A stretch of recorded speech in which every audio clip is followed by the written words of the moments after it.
Kia ora to everyone around the Coromandel Peninsula. This is a severe weather update headed your way from MetService. We're looking at Cyclone Gabrielle and we're looking at the latest updates in regards to the weather warnings and what is likely to happen over the next 36 hours or so.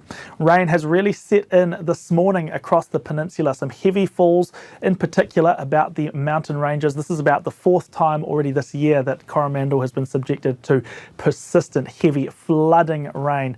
So you'll be a little bit sick of the wet weather by now, but unfortunately there has been a lot already and there is a lot more on the way through Monday and Tuesday.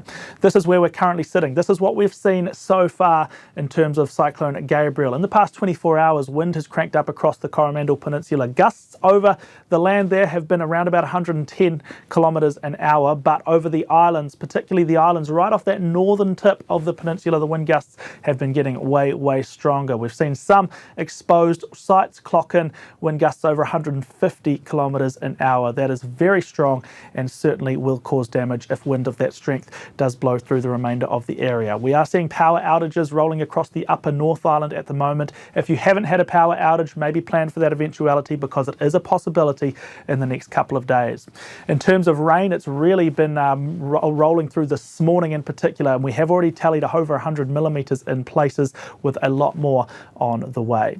Let's have a look at the projected path of the cyclone through Monday and Tuesday. Head straight towards the Coromandel Peninsula before a little shift on Tuesday. The very early hours of Tuesday morning push it a little bit away to the east, but it does get really close, and that means that it is going to cause a lot of wind across the Coromandel Peninsula. Because of that, we have maintained our red strong wind warning for the area.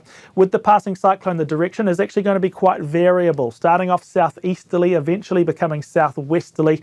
The wind warning is in place until 9 a.m. on Tuesday morning, but there's definitely a chance that will get extended because wind could well be strong through much of the day on Tuesday. It's really blustery, could potentially cause damage to trees, power lines and unsecured structures such as trampolines, outdoor furniture and roofs. So do take care with the strong wind as well as the heavy rain, which also has a red warning active for the Coromandel Peninsula. That one is until 6 a.m. on Tuesday morning. So we're looking the rest of the day, Monday and overnight, with the heaviest falls likely to be Monday afternoon, Monday evening, and maybe the early hours of Tuesday morning. During that time, we could see hourly rainfall rates of 40 millimetres in an hour for places, and over the course of the entire warning, we could see 200 to 300 millimetres on top of what you've already seen so far. So that's an extra 20 or 30 centimetres of rain falling across the Coromandel Peninsula.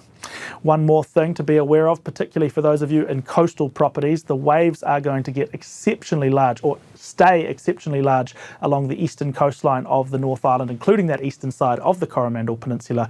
Waves of 6 to 8 metres through Monday, slightly lower on Tuesday, but still some really heavy swell rolling up onto the eastern side there. Do take care, particularly around high tide time, which is early this afternoon. We're looking around about 1 p.m. this afternoon for high tide, and then again about 12 hours later, the early hours of Tuesday morning.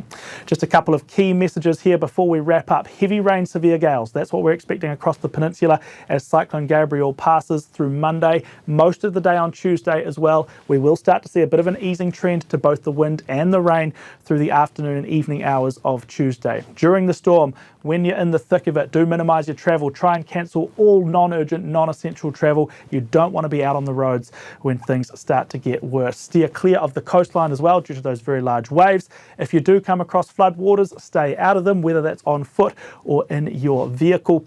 And it's always a good idea to know where your nearest civil defence centre is. And there have been a number of pop-up civil defence centres across the upper North Island for this wet weather event. So do check in online, see which one is closest to you if you do have to get out in a hurry. That is all I have for this video, but you can always find the latest and most up-to-date weather information at metservice.com. Stay safe, look after yourselves, your friends and your whānau.